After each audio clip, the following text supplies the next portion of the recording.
What's going on, everybody? I'm Danny B, and this is Habs all day, every day. This is episode 2 of the program. Today, we're going to talk about a couple things. Briefly, we'll talk about the Wideman signing and what I think he'll bring to the team. Um, and we're going to talk about the top 3 picks in the 2022 NHL entry draft. So let's dive right in. So, this morning, after around 8:30, 9 o'clock, um, the Habs extended Wideman to 2 years, $1.5 million. So that's an AAV of 750 grand per year. I have a little mixed feelings about this. Um, at first, I think it's a good. Let's just get with the good first. He's a veteran presence in the room. He's overcome adversity, meaning he actually played overseas, and it's pretty hard once you play overseas to come back and get a spot in the NHL. He, I believe, got 27 points in 64 games this year, and I think I did the math earlier, and that's a 35 point pace in an 82 game season. That's not bad for a guy that a team plays on a team that finished dead last. Um, I think he fits in nicely as a 5, 6, 7 defenseman, probably 6, 7. When he's in the lineup, he's probably on your second power play unit, quarterbacking. Um, and as long as you put him with a stay-at-home or a two-way defenseman, I think you'll be fine. You won't get hurt in that instance. But yeah, what I don't like about it, I want to see the kids play. I really do. I don't want to see Gooley play. I want Gooley to play in the minors, but I want to see Harris play. I want to see Barron play. I want to see Romanoff play. I want to see Schooneman play. You know, Schooneman's 26. And it kind of helps with the tank. I mean, Wideman's not the greatest defenseman. Let's be frank here. Um, so I don't know. I'd probably say it's not a worthless signing, but I'd take it. You know what? Screw it. I'll take it. I'll take him. 2 years, 1.5 million. He'll be 5'6", 70. Won't even be in the lineup next year. So we won't care too much. We won't get into that too much. So all right. So let's go in to the top 3 picks in the upcoming 2022 draft. These are in order from 3 to 1. I'm going to start at 3, who I think is going. So I think at number 3 is going to be from the United States Development Program, Logan Cooley. Now, Cooley's about 5'10", 180 pounds. He's committed to the University of Minnesota in this upcoming year, actually. So, no, what scouts say, he's highly skilled, and I've watched a lot of clips on him online. He's highly skilled. He has so many breakaways in his videos online. He's got an NHL shot. He shoots from everywhere. He's fast, dynamic. Um, the only knock on Cooley is his size. Obviously 5'9", 5'10". And his two-way game, it's good, but a lot of people are saying that in the defensive zone of the puck, he stays a little bit high to try to get that breakaway or try to get that on-man rush. He cheats a little bit. He doesn't go down low like a typical center should. So um, I think Cooley will start off as a winger in the NHL. I say that because of his size. Um, you want to protect someone with that frame in the first couple years into their career. But yeah, I mean, I loved Cooley at one point this year. I even thought he would be number one pick. I think he has potential to be a 90, 100 point guy, top end. Just depends where he goes. I mean, looks like he's going to go 3 to Arizona, and they are just piss poor. Excuse my French. Um, Maybe he'd probably benefit to a couple years at university hockey. I can even see him holding out. Who the heck would want to go to a tire fire like the Arizona Coyotes? I could see him holding out and trying to ask for a trade or go back into the draft or get re-signed um, if he doesn't sign his contract.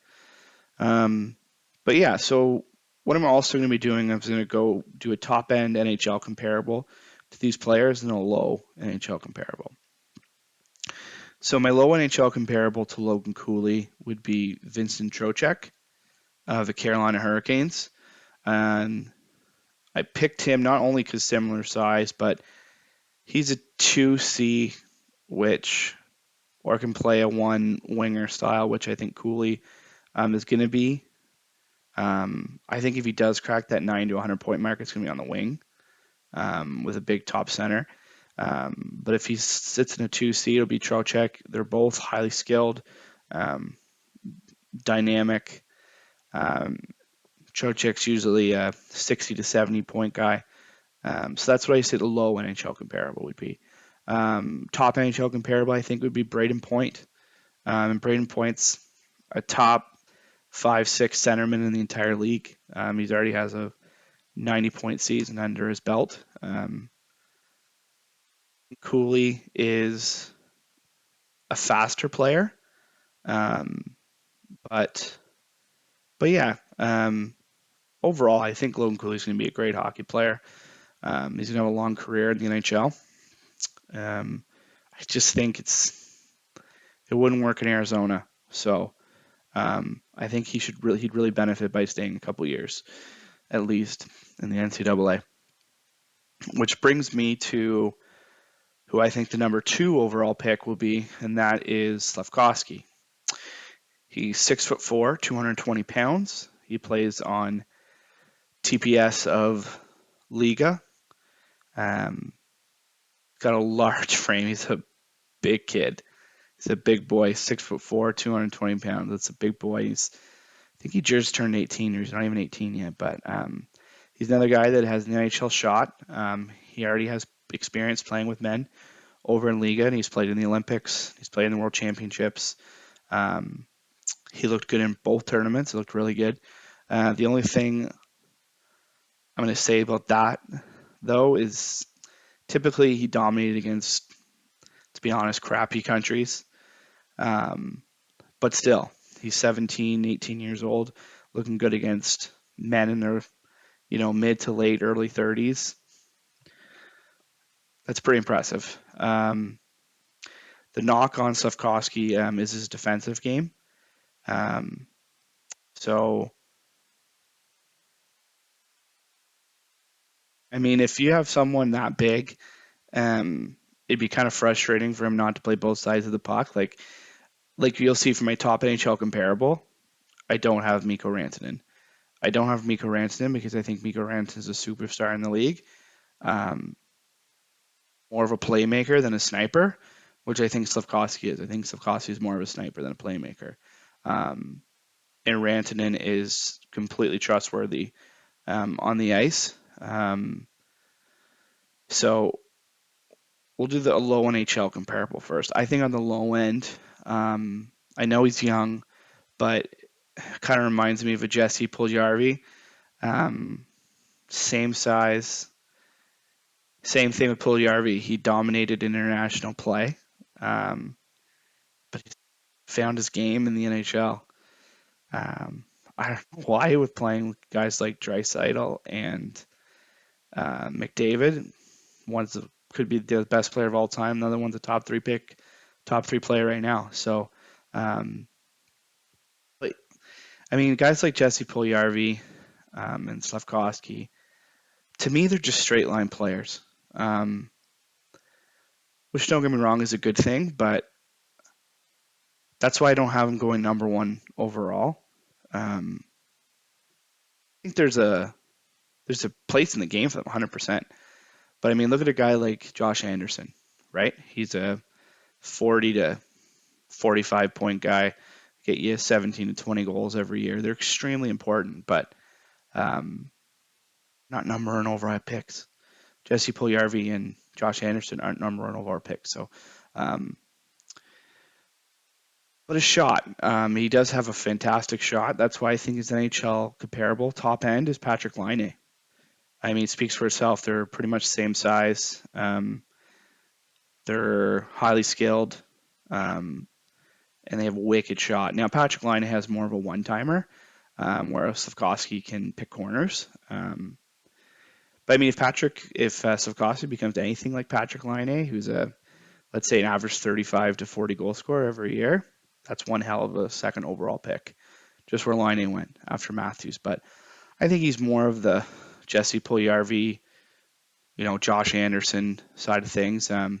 Top six forward, probably on your second line. But maybe middle six, like Jesse Puljujarvi is barely making the third line right now. Hopefully he turns it around. He has all the tools, but just the hockey sense I don't think's there. But yeah, I think he's going to be a great NHLer. Probably get you, like I said, top end. I'd say on average like 25, 30 goals. Top six forward, number one left winger. Yeah, that brings you to the number one overall pick. Of course, that's Shane Wright of the Kingston Frontenacs. 6'1", 200 pounds. I think he actually went to 205 in the combine last week, but this guy, he's phenomenal. He's so methodical and cerebral. He just knows when to do something. He knows where to be. He knows where this guy's going to go. He just always is thinking 2 steps ahead. Plus, he has an NHL shot already. Plays in all three zones, which is completely different than Slafkovsky and Cooley. He's also a great PK guy. He's good on faceoffs. But yeah, the knock on him is that he doesn't show he shows lack of intensity and explosiveness, but he picks his moments. Trust me, I've seen him many times live. He picks his moments to explode. And the lack of intensity, I can see what you're saying, that goes back to the methodical side of things.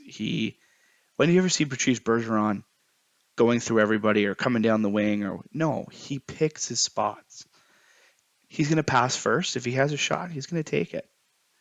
I do see a lot of comparables from Shane Wright to Bergeron. I mean, there's only one Bergeron. He'll go down as the best two-way player probably to ever play. Just won another Selke. But I see Shane Wright more in that John Tavares role where I think Shane Wright's a better skater for sure. I think he's faster. But I think his puck handling skills and his shot are top notch, just like John Tavares is. Skipped ahead there, but yeah, that would be my top NHL comparable. For Shane Wright would be John Tavares, only a better skater. And for my low NHL comparable, I have Ryan Nugent-Hopkins. Ryan Nugent-Hopkins is a hell of a hockey player. Probably one of the better two-way centermen in the game. Top 5 for sure, I'd say. You know what? If that's Shane Wright, low ceiling, fantastic. We got a guy named Nick Suzuki who just put 61 points in the net this year on the worst team in the league. So if he takes that next step and goes into that 75 to 80 point guy for his career, and then Shane Wright is behind him at 60 to 70 point career, perfect. Absolutely perfect. But yeah, so low NHL comparable for him, RNH, top NHL comparable, John Tavares is a better skater. Comment below. What do you think? If you disagree, agree. Other than that, have a great day, and we'll see you at episode number 3.